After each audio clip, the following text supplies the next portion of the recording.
Olá, amigos. Bom dia para vocês. Bom dia, Bruna. Bom dia, amigo do TN. O TN tá no ar e você vai ver em destaque. O apartamento da morte. Polícia Civil conclui que cães e gatos em estado crítico de saúde eram levados para morrer em imóvel de Vila Velha. Pai, mãe e filha foram indiciados por maus tratos e estelionato.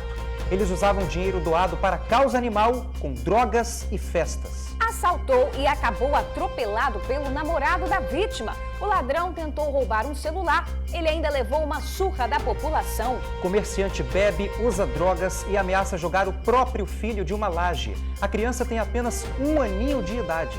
O suspeito também agrediu a mulher dele. O clima de tensão continua em Piranema, Cariacica. Um homem foi baleado quando chegava no velório do tio, assassinado na região. Mais de 10 mil idosos com idades entre 80 e 84 anos estão sendo vacinados no estado. Dona Adelina e seu José já receberam a primeira dose numa cerimônia simbólica hoje cedo. E deve chegar ao estado ainda esta semana mais de 60 mil testes para detectar a Covid-19. O resultado pode sair em 30 minutos. Neia e Roberto e a vida sobre rodas. A bordo da Frida, um motorhome, esse casal super divertido roda o Brasil e chegou aqui no Espírito Santo. E os dois estão encantados com a beleza do nosso estado. Muito massa, né? Massa, uma gíria capixaba. Verdade. Né? A gente volta já já. H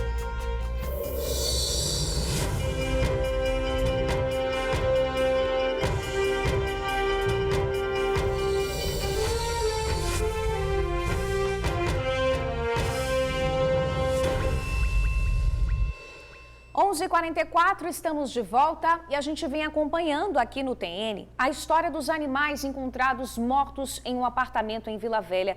A polícia pediu a prisão da jovem responsável por esses animais e também dos pais dela. A família foi indiciada por maus tratos. A polícia também acusa pai, mãe e a universitária de usarem dinheiro arrecadado para cães e gatos com drogas e festas. A CPI da Assembleia Legislativa e a investigação da Polícia Civil concluíram que a família Barcelos Guimarães cometeu crimes de maus tratos e estelionato. A família é dona de um abrigo para animais e o caso chamou a atenção da polícia depois que 5 gatos e 6 cachorros foram encontrados mortos em um apartamento no centro de Vila Velha. O caso veio à tona no dia 8 de janeiro. Outros animais ainda com vida estavam abandonados no local. A dona do apartamento foi identificada como Bianca Guimarães Barcelos, de 22 anos. Ela já não era vista no prédio pelos moradores há cerca de 15 dias. As autoridades descobriram que o dinheiro arrecadado para o abrigo por meio de doações na internet era usado pela família para benefício próprio. A CPI observasse que, além do crime de maus tratos, existe crime de estelionato, porque é o uso do recurso que era destinado para a proteção animal em benefício próprio, inclusive declarado por uma das depoentes de que era para uso de drogas, de que realmente ela gastou todos esses recursos com uso de drogas, festas, orgias, dessa natureza. A CPI, que aconteceu na tarde desta quarta-feira, convocou para prestar depoimento 13 testemunhas. Apenas 11 foram ouvidas. A dona do apartamento e os pais da jovem não compareceram. O advogado da família explicou as ausências. Eles não vieram por orientação minha, porque não tivemos tempo hábil de ter acesso ao processo apurado aqui hoje. Durante a sessão teve tumulto e bate-boca. Antes que começasse o depoimento da segunda testemunha, representantes da OAB invadiram o plenário e tentaram impedir as declarações.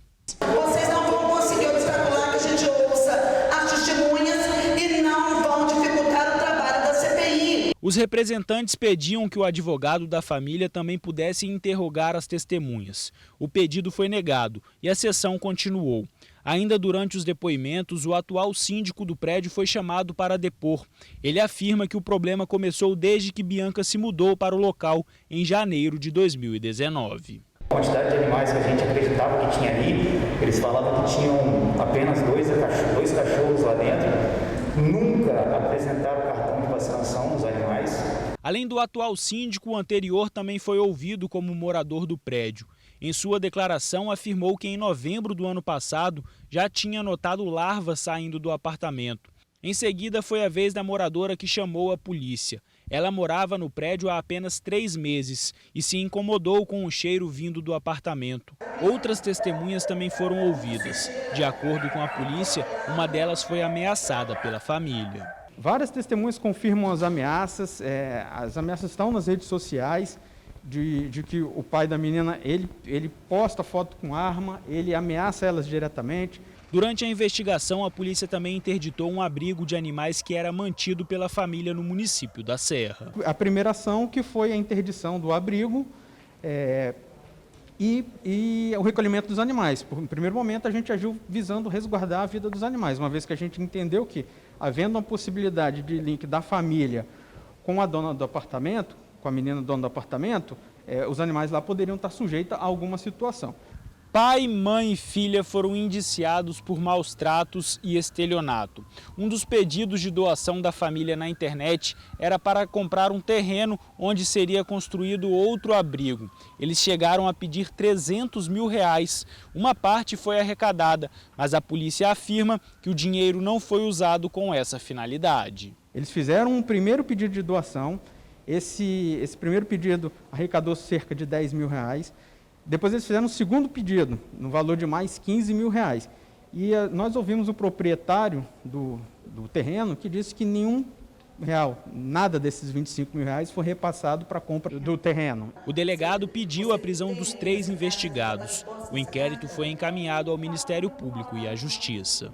Nós fizemos o pedido também devido às informações, que eles podem ter camuflado as informações, que eles podem estar atrapalhando a justiça, que eles podem estar coagindo testemunha. Nós também representamos pelo pedido de prisão dos 3. O pedido de prisão de pai, mãe e filha já foi feito e está em análise pelo Ministério Público e também pelo Poder Judiciário.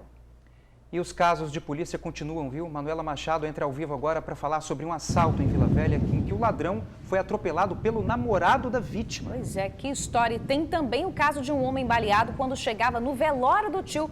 Quanta história, quanta violência, né, Manu? Bom dia para você. Bom dia, Bruna. Bom dia, Luciano. Bom dia a todos que acompanham o TN1. Quanta violência, realmente. 2 histórias, somente no bairro Piranema, em Cariacica. Olha só, o sobrinho, um jovem de 23 anos, descia do ônibus para ir para o velório do tio. E nesse caminho, logo quando ele desceu, foi surpreendido por criminosos. Ele acabou baleado na virilha e está internado. E isso aconteceu ontem à noite. E o tio dele, identificado como Ângelo Martins de Jesus, de 31 anos, foi morto a tiros na última terça-feira. Vamos acompanhar os detalhes na reportagem de Suzy Faria. O crime aconteceu por volta das 10h30 da noite na avenida principal do bairro Piranema.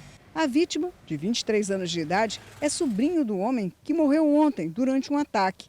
O rapaz iria participar do velório, mas... A vítima contou à polícia que assim que desceu do ônibus para ir até o velório do tio, acabou encontrando com o rival. E aí não deu outra. O rival efetuou alguns disparos contra ele. E um desses disparos acabou acertando as partes íntimas da vítima. O rapaz foi socorrido por populares para o PA de Alto Laje e depois transferido para o Hospital Antônio Bezerra de Farias, em Vila Velha. O quadro dele é estável.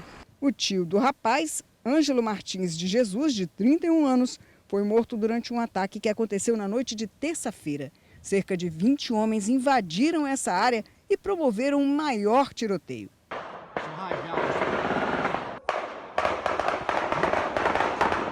Ângelo tentou fugir, mas acabou encurralado no telhado e morto com 7 tiros.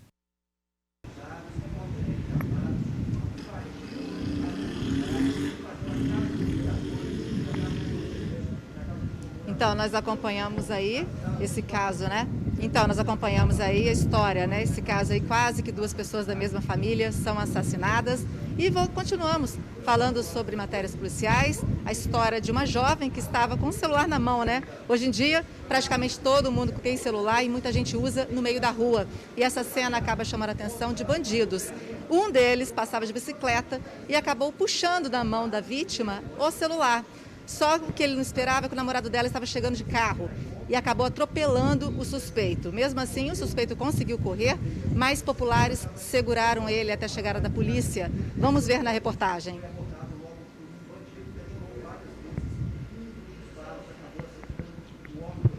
ainda se encontram pedaços da bicicleta que o ladrão usava. Ele aparece nessas imagens aí, sendo atropelado por um veículo. Quem dirige é o namorado da vítima, que chega ao local em tempo de flagrar o ladrão levando o celular dela. Apesar de ter jogado o carro sobre o ladrão, esse consegue fugir, mas não consegue ir longe. Perseguido por pessoas que estavam próximas, ele é pego uma quadra depois e leva uma baita surra. A ocorrência terminou na delegacia, com o ladrão detido, celular recuperado e o namorado da vítima com o pé machucado devido ao acidente. Estar distraída, assim como eu estou fazendo, olhando o telefone aqui nessas imediações em Itapuã, é realmente um convite para ser assaltado. É que esse tipo de modalidade de assalto em que o assaltante passa correndo, pega o aparelho e foge, tem sido muito comum. Relatos de pessoas por aqui é de que vira e mexe, tem alguém correndo por essa rua pedindo socorro, gritando por ajuda, porque acabou de ser assaltado e acabou de ter o aparelho que ela estava se distraindo, levado pelo assaltante. De acordo com dados da polícia, só em um dia 5 pessoas foram vítimas na região de crimes assim. Não dá para descuidar. Olhar o celular na rua? Não.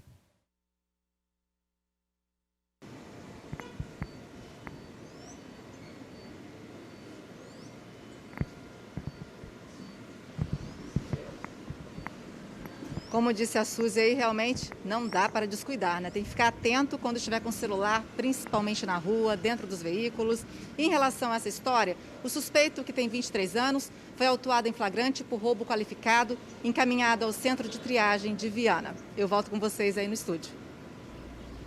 Beleza, Manu. Obrigado pelas informações, viu? Quanto caso de polícia, né, Bruna? Pois é, essas imagens, olha aí, gente, impressionam por muito pouco. O carro, né, do namorado da vítima, de fato, não consegue atingir esse ladrão. E aí aquela coisa, né? Vaso ruim não quebra. Ele conseguiu sair intacto correndo. Se fosse um cidadão de bem ali, provavelmente teria se dado muito mal. A gente fica impressionado. Depois a população acabou fazendo justiça com as próprias mãos. A gente sabe que essa não é orientação. O que esse namorado fez não é o correto, não é orientado pela polícia. Porque a pessoa, às vezes, né, na hora do impulso, age sem pensar, quer ali recuperar o bem. Mas que bom, né? O ladrão foi preso, ninguém se machucou e o celular foi recuperado. Agir por impulso nunca é bom, né? O que você falou agora, né? Agir por impulso pode dar um problema, né? Muito maior. Olha, gente, depois de beber e usar drogas, um comerciante ameaçou jogar o próprio filho de uma laje. A criança tem apenas 1 ano. A mulher dele e a filha também foram agredidas e ameaçadas de morte. A polícia foi chamada e ele foi preso. Ainda muito abalada, a jovem de 27 anos chora ao lembrar de tudo que viveu. Na manhã desta terça, o companheiro, um empresário de 50 anos, ameaçou jogar o filho do casal, uma criança de 1 aninho, da janela de casa. O caso foi na Ponta da Fruta, em Vila Velha. Ele ainda agrediu a enteada da jovem, que tentava defender a criança. Ele falando com ela, você sabe voar? Ela, e pra que isso? Eu não sei voar, não sou pássaro. Ele falou, então você vai aprender a voar agora. E ela tava com meu filho de 1 aninho no colo. Ele falou, vou jogar vocês, até você também vai aprender a voar. Tentou jogar, ela lá de cima com meu filho, aí ela tentando afastar ele dela, e ele foi dar um soco na cara dela, aí me pegou no braço assim, queria me jogar da escada. Segundo a jovem, os dois passaram a noite usando drogas e pela manhã ele ingeriu bebida alcoólica. Foi aí que ficou muito agressivo, chegou a ameaçar a jovem com uma faca. E falando que ele queria matar, que ele queria beber sangue. E ele foi com a faca e toda hora botando a faca em mim. Puxou meu cabelo, ficou pegando meu pescoço, bateu na minha cara dando tapa. Falou assim que ia cortar meu pescoço, ia botar numa bandeja de prata, ia mandar pra minha mãe. Falou de me picar, de assar minha carne, comer. As agressões só pararam com a chegada da polícia e o companheiro foi preso.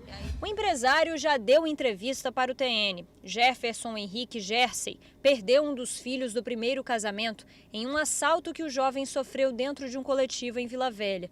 Ele foi assassinado. O caso foi em 2018. David Ribeiro Souza Gersey tinha 18 anos. Nessa época, Jefferson já morava com a jovem. De usar droga, beber, foi bem antes do filho dele morrer. Ele sempre foi uma pessoa agressiva, sim. Sempre foi com os filhos dele. Até bem antes de eu ir morar com ele, ele já era agressivo com a família dele. O casal tinha um relacionamento há cerca de 7 anos. No início, a jovem ainda morava na casa dos pais. Mas com 2 anos de namoro, ela resolveu morar com um companheiro. Foi daí que as agressões começaram. Mas os dois ainda tiveram 2 filhos, um de 4 anos e um de 1 ano. Nos últimos anos, o relacionamento piorou muito e as agressões também. Em um dos episódios, ela chegou a ter o cabelo cortado na faca. Mesmo com as agressões, achava que o companheiro um dia ia mudar. Não mudou não, só piorou. Então não pensa que vai mudar não, denuncia sim. É o dever de toda mulher denunciar sim, que a gente não nasceu para apanhar. A jovem se tornou usuária de drogas. Viu a juventude passar pela frente dela, sem forças para sair do relacionamento. Parou de ver a família, parou de estudar, não trabalhava, dependia financeiramente do companheiro. Mas agora, ela quer retomar de onde parou. Eu posso voltar a estudar, eu quero arrumar um emprego, eu quero cuidar dos meus filhos, eu vou trazer meus filhos para perto de mim. Que situação, né? O homem foi autuado por tentativa de homicídio e encaminhado ao presídio.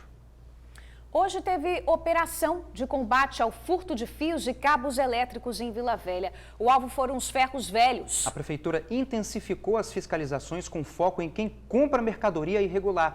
Além disso, tem a preocupação com a saúde e também com o meio ambiente. A guarda municipal tá ok, a galera da postura, do meio ambiente e do combate à dengue também ok, PM e Polícia Civil ok também. Partiu? O destino, ferros velhos de 3 bairros de Vila Velha, Santa Rita, 1º de Maio e Aribiri. A operação integrada foi feita nesta quinta-feira e pretende coibir a prática de furto e venda de fios de cobre pela cidade. O objetivo nesse momento é atingir o receptador desse objeto de furto. É óbvio que nem todos os ferros velhos praticam isso, por isso que o nosso trabalho também é de orientação. Nosso objetivo não é fechar os ferros velhos da cidade, mas que eles se regularizem. As fiscalizações em ferro velho aqui em Vila Velha não são à toa. Só em janeiro de 2021, a prefeitura da cidade teve um prejuízo de R$40 mil com o furto de fios de cobre só da rede semafórica. Só da rede semafórica, fora o resto. Dinheiro público escorrendo pelo ralo da criminalidade. Por isso, é preciso agir. Essa fiscalização junto com toda a Polícia Militar, a Guarda Municipal, Polícia Civil e a Secretaria de Serviços Urbanos, que é a postura, é para poder inibir essa compra de cabeamento, de bombeamento, enfim, que esses ferros velhos não façam isso. Então a orientação, primeiro, é que eles não comprem produto roubado, porque senão vai ser penalizado e o estabelecimento dele será fechado. Em estabelecimentos assim, às vezes, a irregularidade também tem a ver com risco à saúde. Esses focos, certamente eles vão contaminar a população ou para dengue, ou com a chikungunya, ou com a zika. Nos últimos dados do município, eles positivaram bastante, né? Foi constatado um elevado crescimento dos casos de chikungunya aqui no município de Vila Velha. É preciso deixar claro que o foco da fiscalização também é a orientação. A lei é preciso ser cumprida e compreendida. A fiscalização da postura é para poder manter em ordem o nosso município. A gente não vem aqui para fechar estabelecimento nenhum, nós viemos aqui para poder orientar, para poder ele se adequar e trabalhar normalmente dentro do nosso município. 6 ferros velhos foram alvos da operação. Neles foram encontradas irregularidades como falta de alvará de licença ambiental. Alguns tinham focos de dengue. Fios ou cabos furtados não foram encontrados. Olha, 2 adolescentes foram flagrados pela Guarda Municipal da Serra vendendo drogas em frente a um bar em Nova Almeida. Pois é, eles acabaram confessando onde escondiam os entorpecentes, dentro de um bueiro e também no relógio de água de uma residência. A droga foi encontrada pela Guarda Municipal da Serra em 2 bueiros na tarde desta quarta-feira. Os agentes tiveram dificuldades para apreender o material. Parte do entorpecente e dinheiro também estavam escondidos em um relógio de água. A apreensão aconteceu no bairro Nova Almeida, na Serra. A Guarda Municipal fazia um patrulhamento de rotina na região quando um morador denunciou que 2 suspeitos estavam traficando na porta de um bar. Os agentes foram até o local e conseguiram efetuar a apreensão de 2 adolescentes. ambos com 16 anos de idade. E assim que a gente abordou eles e questionou, eles entregaram prontamente a droga toda e apontaram onde estava o restante da droga. Ao todo, a guarda encontrou 72 pinos de cocaína, 35 pedras de crack, 43 buchas de maconha e mais de R$800 em dinheiro. De acordo com os agentes, o tráfico se instalou nesta região de Nova Almeida, onde aconteceu a apreensão. É uma região onde tem o campo de futebol, tem o bar, bastante comercialização de bebidas alcoólicas e aparentemente o tráfico ele é bem marcado ali. O tráfico ele se instalou ali e a população tem que conviver com aquilo. Os dois adolescentes que já tiveram outras passagens pela polícia e o material apreendido foram conduzidos à Delegacia Regional de Laranjeiras.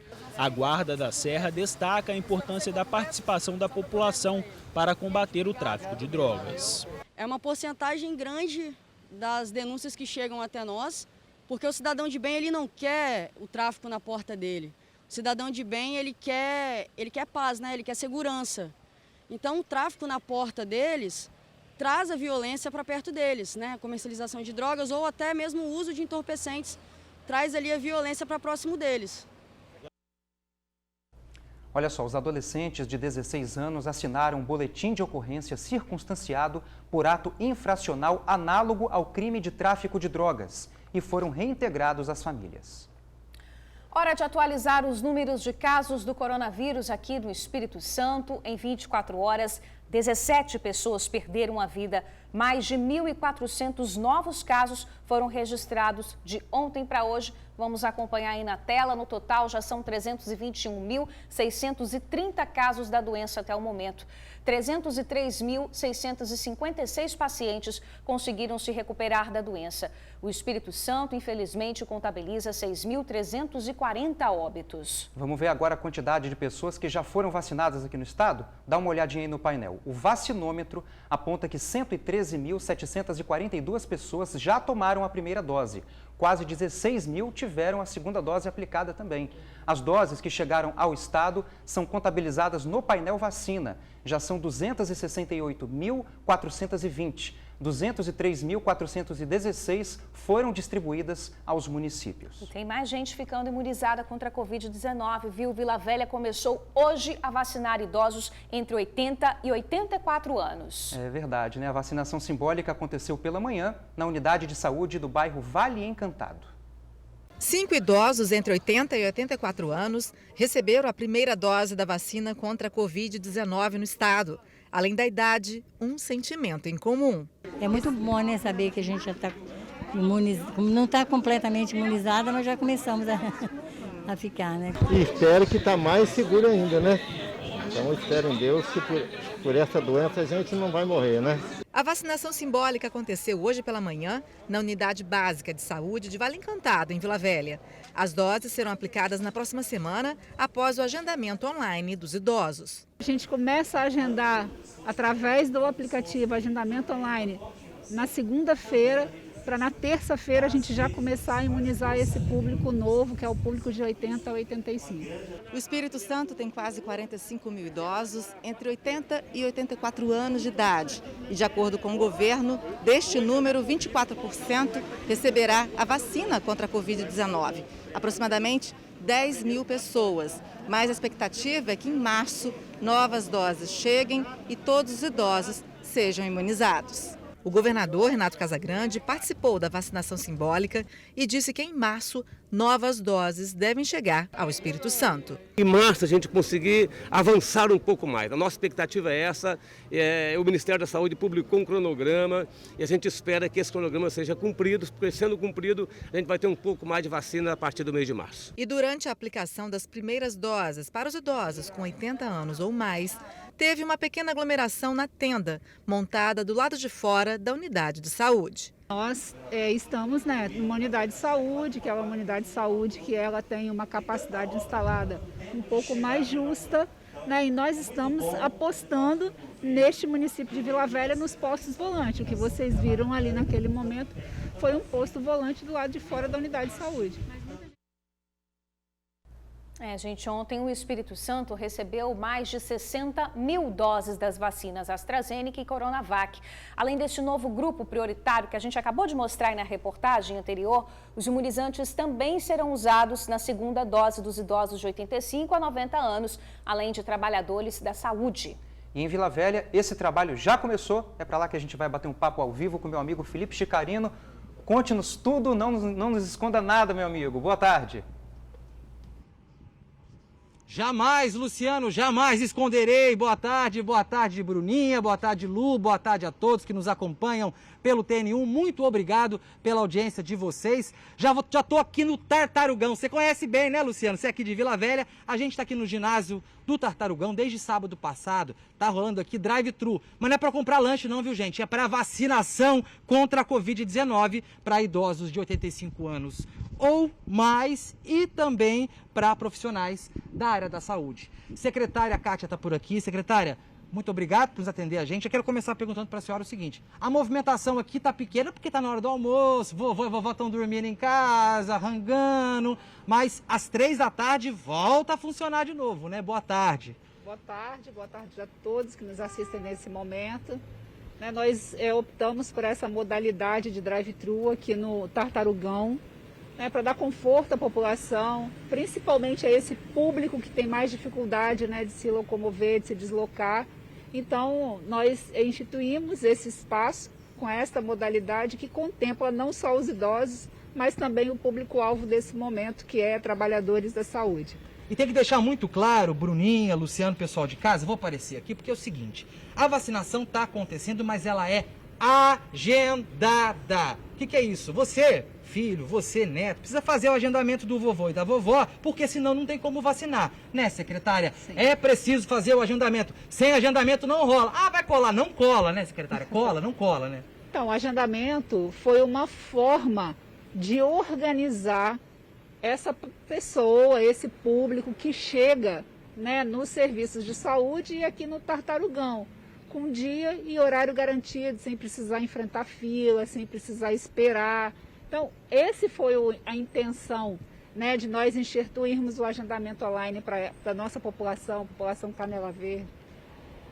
Agora, falou de agendamento, anota o site aí, larga esse telefone, menino, larga o telefone, larga o computador, que eu vou falar para você que o endereço para você fazer aqui o agendamento para o seu avô, para sua avó, para a bisa, para o bisavô, que é o vilavelha.es.gov.br, e lá dentro tem um ícone escrito agendamento. Você clica lá e para poder fazer o agendamento. E falando ainda nisso, secretária, a gente recebeu algumas ligações, algumas mensagens dos idosos, filhos, preocupados com a segunda dose. Para o pessoal de casa poder entender, então, o idoso que veio aqui hoje, quinta-feira, vacinar, ele já sai daqui com a data para a segunda dose ou a segunda dose tem que também ser agendada? Como é que está a questão da segunda dose? Porque tanto a vacina lá do Butantan quanto a da Fiocruz são 2 doses, né? Então precisa se tomar a segunda dose. Quando ele sai daqui, ele sai com o cartãozinho de vacina dele. Ele sai com o dia que ele precisa fazer a segunda dose. E nós estamos abrindo no sistema para que a população também possa retornar com agendamento realizado lá no site, para que ele possa fazer a segunda dose dessa vacina. Para tranquilizar os vovôs e as vovós, não tem perigo deles perderem a imunização, porque vai ficar muito tempo sem vacinar. Secretária, não tem perigo? Nenhum. A segunda dose de todos os públicos prioritários já estão garantidos. Agora, eu vou convidar vocês para assistir uma reportagem que eu fiz junto com o Bruno Passos, que a gente está aqui falando de vacinação, mas uma outra ferramenta, uma outra arma no combate à doença é o teste, né, secretário? O teste, né? Porque você coloca luz na doença onde está rolando a circulação do vírus. Então, hoje no estado, são 3 tipos de teste. E chegaram aí novos testes essa semana, mais de 60 mil. Vamos acompanhar a reportagem, que daqui a pouco eu vou voltar lá de dentro do Tartarugão com as últimas informações sobre esse drive-thru aqui em Vila Velha, que não é para comprar lanche, mas sim para vacinar contra a Covid. Vamos acompanhar então a outra ferramenta, os testes. A testagem é uma das armas usadas contra a Covid-19 desde o início da pandemia. O teste serve para saber onde está o vírus, para que o paciente fique isolado e para que a doença não circule.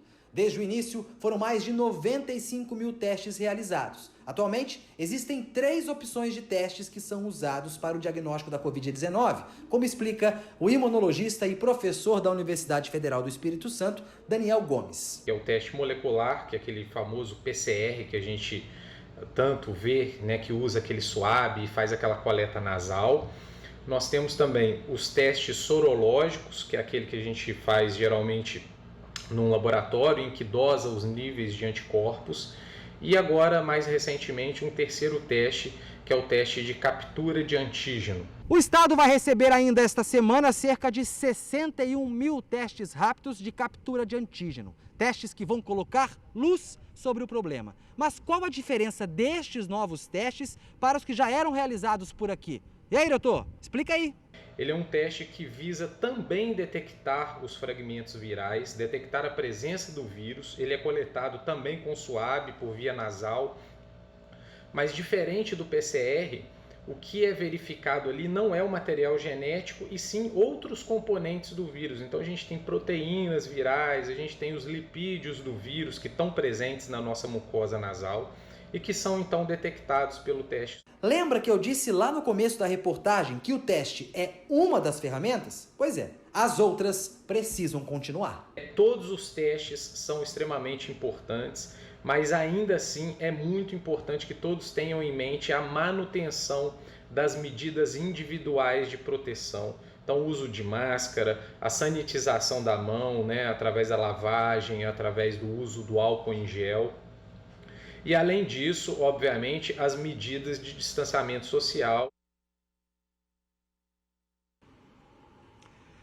E a gente ouviu o médico dizer aí, né, que por mais que tenhamos esses testes, por mais que já tenhamos a vacina, as medidas sanitárias continuam. Máscara, álcool em gel e distanciamento. E a gente vê que vocês estão pensando nisso quando vão vacinar, né, secretária? Sim, a gente está aqui dentro agora, né, do lado interno do Tartarugão. A gente vê que as cadeiras estão vazias e é proposital, porque não é para lotar mesmo, né? Uma cadeira, porque não é para ter conflito de gente aqui, né, secretária? O agendamento online, ele traz isso. A organização, o distanciamento, o cumprimento do protocolo sanitário nesse momento que é tão exigido para que todo mundo cumpra, e nós somos espelhos, nós precisamos ser exemplo disso. Tanto que somos exemplo que o distanciamento está aqui garantido para todo mundo, os espaçamentos, né? Aqui também, ó, o uso do álcool, né, que é a higienização adequada das mãos. Aqui também a gente está ofertando a máscara para quem não está usando ela, porque esse é um reforço, né? As pessoas precisam ainda continuar usando a máscara. E nesse lugar aqui, que se chama Tartarugão, nesse momento, nós estamos também ofertando o atendimento presencial. Nós falamos do drive e a gente está falando também do atendimento presencial. E geralmente os profissionais de saúde, antes da entrada ao vivo, nós aqui abordamos, conversamos com pelo menos 3 profissionais de saúde que vieram para cá para poder se imunizar. Agora, secretária, para a gente finalizar, agendamento, né? O agendamento ele pode ser feito a qualquer hora, a qualquer momento, por qualquer pessoa. Agendamento é a chave para abrir a sala de vacina, é isso, né? O agendamento pode ser feito por qualquer pessoa, desde que ele esteja dentro do grupo prioritário nesse momento. Então, quais são os grupos prioritários neste momento que podem aí vacinar, secretária? Trabalhadores de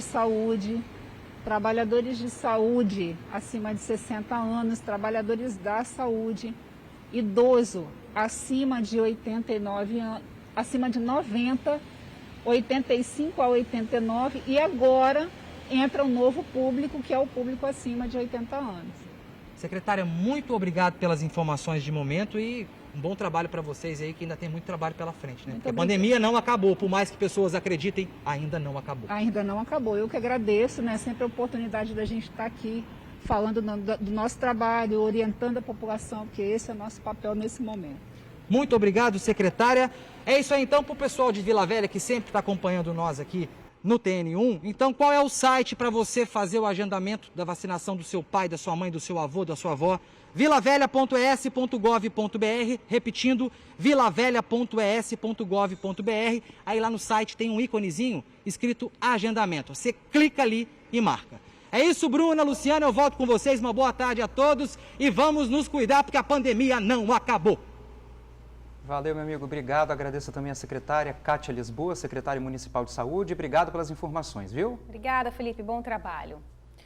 Olha, vocês vão ver o momento em que a falta de atenção provoca um atropelamento em Cachoeiro de Itapemirim. A avenida é bastante movimentada. Primeiro passa um ônibus e, em seguida, um pedestre tenta atravessar. Repare que ele nem olha para os lados e acaba atingido por um motociclista. os dois vão ao chão.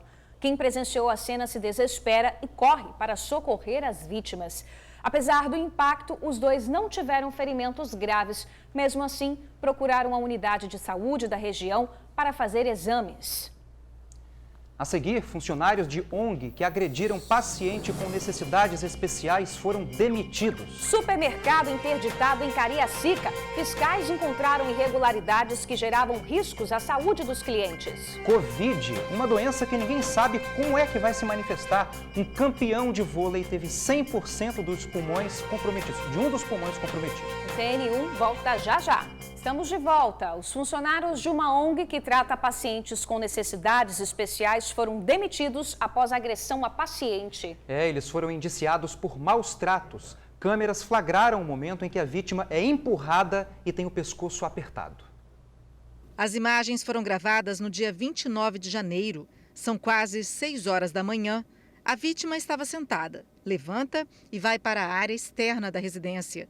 Lá fora estão 3 funcionários do local, um homem e 2 mulheres. Eles conversam e o funcionário começa a agressão. Vítima e agressor voltam para o refeitório.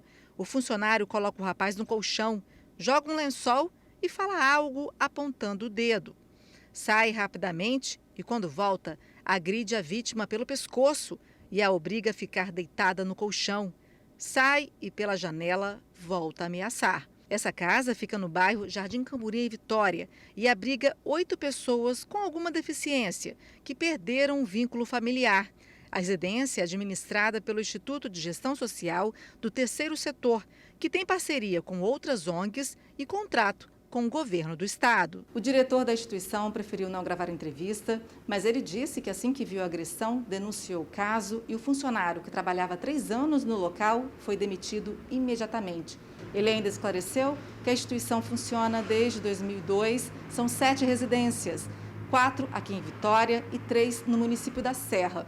Essas pessoas têm deficiência física ou mental e são amparadas por eles, porque normalmente foram abandonadas pelos familiares. O caso foi investigado pela Delegacia de Jardim Camburi e concluído nesta quarta-feira. Os 3 funcionários vão responder em liberdade pelo crime de maus tratos. As outras 2 funcionárias que aparecem nas imagens também foram demitidas por omissão. A Secretaria Estadual de Assistência e Desenvolvimento Social diz que todas as instituições que prestam serviços que descumpram o estabelecido podem, por consequência, ter a quebra do contrato. Agora a gente atualiza as informações sobre o muro que cedeu no bairro Aparecida, em Cariacica. O CREA pode processar o engenheiro responsável pela obra. O Conselho vistoriou a construção e pretende autuar o profissional. O muro foi construído para segurar uma encosta que desabou sobre uma casa. Felizmente, ninguém ficou ferido. Parte da obra foi feita pela Prefeitura de Cariacica depois de um serviço de drenagem no bairro. Mas o projeto não garantiu a proteção de todo o barranco. Sem apoio do município, os moradores construíram a outra parte, que acabou caindo também. A Defesa Civil disse que o imóvel terá de passar por reformas. As 11 pessoas da família estão abrigadas na casa de familiares. A Secretaria de Obras disse que vai contratar uma empresa de forma emergencial, na verdade, para construir a obra do muro. A construção deve durar 90 dias. Um supermercado de Cariacica foi fechado após denúncias de irregularidades. Fiscais da Vigilância Sanitária e do PROCON estiveram no estabelecimento que fica em Campo Grande e encontraram problemas que apresentavam riscos à saúde dos clientes, entre eles produtos fora da validade. Diante disso, foi necessária a interdição total do supermercado, que inclusive gerou autos de infração. Por telefone, responsáveis pelo estabelecimento disseram que todas as exigências feitas pela Vigilância Sanitária foram cumpridas e que o supermercado já voltou a funcionar. Quinta-feira, 25 de fevereiro, veja os destaques do jornal A Tribuna. Prefeituras começam a vacinar hoje idosos de 80 a 84 anos. Na foto principal, promoção de A Tribuna faz a alegria de torcedores. Auxílio Doença conta como tempo para se aposentar, decide STF. Empresário é preso acusado de agredir filhas e tentar jogar bebê do 3º andar. Médico vai parar no hospital após bater em árvore no meio de ciclovia. Nova lei vai dificultar a prisão de deputados. E veja ainda na edição de hoje, 200 tiros em assassinato em Cariacica. Onde conseguir atendimento de graça com advogados. E no caderno sobre rodas, Ford lança a linha 2022 da Ranger. Um homem precisou passar por uma cirurgia ao cair de uma ponte. Foi em Barra de São Francisco, noroeste do Espírito Santo. Esse vídeo aí mostra o resgate feito pelo Corpo de Bombeiros. O homem de 47 anos seguia pela ponte quando parou e escorou no corrimão. De repente, parte da estrutura cedeu e ele acabou caindo dentro do rio. O resgate durou alguns minutos e o homem foi levado para um hospital da cidade, onde passou por uma cirurgia e permanece internado. Uma perícia foi solicitada para descobrir as causas do acidente. A prefeitura informou que uma equipe vai ao local para verificar o restante do corrimão da ponte. Olha, protestos contra a alta dos combustíveis têm acontecido em todo o país. E diante da revolta dos motoristas, o Procon de Vitória está fiscalizando os postos. Pois é, o órgão recebeu denúncias de reajustes irregulares. O preço aumentou nas bombas antes do valor tivesse sido repassado pelas refinarias. O Procon de Vitória está notificando 42 postos de combustíveis da cidade. Os fiscais querem saber se o aumento do litro da gasolina e do diesel foram alterados na bomba antes mesmo das refinarias e distribuidoras colocarem em prática o reajuste. Os donos dos postos terão 5 dias úteis para apresentarem as notas das compras. Se não tem combustível novo, que chegou com novo valor, esses novos valores não podem também ser repassados para o consumidor. Nós começamos a receber denúncias na sexta-feira, continuamos recebendo pelo aplicativo no sábado, de que o reajuste já havia sido efetuado imediatamente. Foi feito o anúncio e os postos já estariam cobrando novos valores pelo combustível. Ainda de acordo com o Procon da capital, as multas podem variar de R$ 930 a R$ 14 milhões, dependendo do faturamento de cada posto. A gente vai analisar todas as notas são dos últimos 7 dias, referentes à compra de combustível, os valores que estavam sendo praticados e em havendo aí a certeza de que o posto está incorrendo nessa prática, ele vai ser multado. E segundo a Petrobras, os preços médios nas refinarias são de R$ 2,48 para o litro da gasolina e R$ 2,58 para o diesel. O valor final do litro da gasolina para o consumidor neste posto, que fica no bairro Santa Helena, custa R$ 4,92. Em um ano, a Petrobras reajustou o litro da gasolina 4 vezes. A companhia alega que a medida é necessária devido ao mercado internacional e também à alta do dólar, que interfere no valor final do combustível. Mas isso afeta o bolso do capixaba, que não está nada satisfeito com esse gasto a mais. Gasolina, todo aumento é sempre aspira assim, no bolso da gente, atrapalha muito, principalmente para a gente que é taxista. A gente trabalha totalmente com gás e com a gasolina também. O táxi principalmente não pode aumentar porque tem o Uber que anda pela metade do preço, entendeu? E eu acho que é desumano em todos os aspectos, entendeu? É o aumento do diesel, o aumento da gasolina, é desumano isso. Bom, tá aí a palavra do consumidor, né? Os postos vão ter que detalhar o valor dos impostos que compõem o preço final dos combustíveis. A determinação veio do governo federal através de um decreto. A regra passa a valer em 30 dias. Gente, o campeão olímpico de vôlei de praia, o capixaba Bruno Schmidt, está internado por causa da Covid-19. Bruno começou a sentir os sintomas após treinamentos no Rio de Janeiro. Ao voltar para o Espírito Santo, o quadro se agravou e ele precisou ser internado em um hospital de Vila Velha com dificuldades para respirar. Chegou a ficar 4 dias na UTI. Um dos pulmões ficou 100% comprometido. O atleta já está no quarto, mas ainda não há previsão de alta. Por causa da infecção, Bruno fica fora da disputa da 7ª etapa do Circuito Brasileiro de Vôlei de Praia, que começou hoje no Rio. A gente, claro, fica aqui na torcida para que o Bruno tenha logo alta. Força aí, Bruno, uma doença imprevisível que não poupa ninguém. Bruno é um atleta, né? Por isso é tão importante a gente continuar tomando todos os cuidados. E no próximo bloco a gente fala de previsão do tempo para essa quinta-feira. Apesar do calorão, tem possibilidade de chuva. Atenção, chuva na área. E a gente, imagina só levar sua casa para todo canto. Praia, montanha, cidade. Coisa boa, né? Essa aventura aí em 4 rodas é vivida pelo casal Neia e Roberto. Eles escolheram o Espírito Santo como ponto de parada. Já estamos de volta. Pois é, olha, e o tempo anda meio estranho nessa quinta-feira, né, Bruna? Verdade. O sol apareceu, depois foi encoberto por algumas nuvens. Exatamente isso que deve provocar pancadas de chuva com trovoadas ao longo do dia. Essa previsão é para as regiões Sul, Serrana e Grande Vitória. Pois é, gente. Aqui na capital, a temperatura fica em torno de 22 e a máxima de 32 graus. Ou seja, mesmo com possibilidade de chuva, que o Luciano falou aí, o calor não vai dar trégua. É. Verão é assim mesmo, né? Abafado, né? Deixa eu te perguntar, minha amiga, você conhece aquela frase, meu escritório é na praia? Conheço a música do Charlie Brown, inclusive, né? Tem gente que leva isso muito a sério, tá? É escritório na praia, na montanha, na estrada. Pois é, e quem leva essa vida a sério, viajando o Brasil inteiro, nos dando uma certa inveja, na verdade, né? É o casal Neia e Roberto, que a bordo da Frida, que é o motorhome deles, né? Carinhosamente nomeado como Frida, eles fazem um tour pelo Brasil. Inveja, né? E agora eles estão aqui em Vitória, gente, se surpreendendo com as belezas do Espírito Santo. Já pensou em ter no quintal de casa uma paisagem como essa? Marzão, areia, céu azul, privilégio que o casal Roberto e Neia terão pelos próximos dias. A bordo do motorhome, carinhosamente apelidado de Frida, os dois vieram lá do Mato Grosso e estacionaram aqui em Vitória. Quando nós chegamos aqui, eu falei para o Roberto, me surpreendeu. Eu não imaginava que o Espírito Santo fosse tão bonito.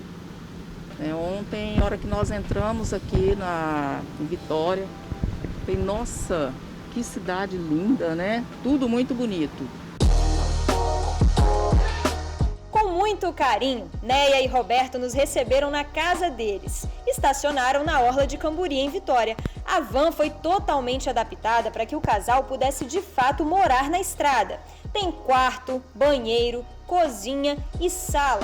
A ideia de uma vida sob rodas partiu do Roberto. E eu tinha esse sonho, né? E ele estava na gaveta, assim, quase impossível de acontecer, né? Porque das dificuldades, né? Tudo. Começou a pandemia, né? As coisas mudaram muito e chegou um amigo meu com o carro dele, que ele tinha comprado um trailer. Nossa, e aquilo acendeu a tocha assim para valer. Falei com a Neia, ela não, vamos fazer, e fomos colocando em prática.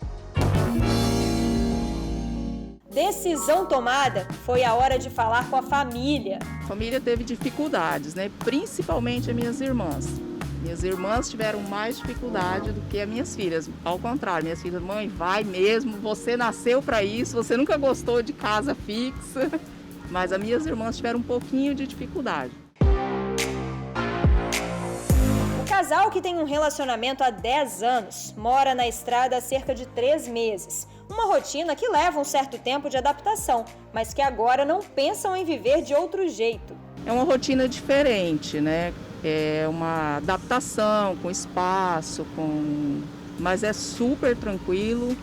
E hoje, esses dias nós estávamos falando, hoje, um arrependimento que nós temos de não ter começado antes. Desde que saíram de casa para morar na estrada, o Roberto e a Neia já viajaram mais de 9.000 quilômetros. Eles passaram por 4 estados e agora pararam aqui no Espírito Santo.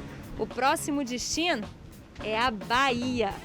E por onde nós passamos, todos nos receberam muito bem. Então fica difícil falar, né? Não tem um preferido. Não tenho um preferido. Não posso falar que eu tenho um preferido, eu não tenho.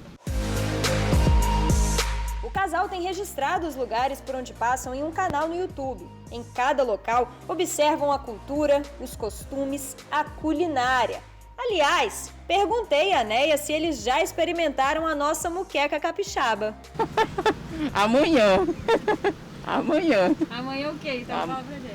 Amanhã nós vamos experimentar a muqueca. Não vamos sair daqui sem experimentar a muqueca, sem conhecer os pontos turísticos, né? Sem conhecer a cidade. Estou realizando. É bom demais. Eu deveria ter começado antes, viu? como a Neia falou.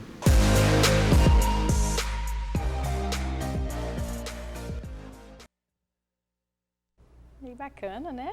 Ai de vocês, se forem embora daqui, não experimentarem a moqueca, né? É verdade, vacilo feio. Vanessinha gostou da ideia, viu? Já estava ali próximo, com intimidade com o volante, né? Já do tava ali motorhome. querendo, ó, só manobrar para ir embora, Bom esperta, demais. né?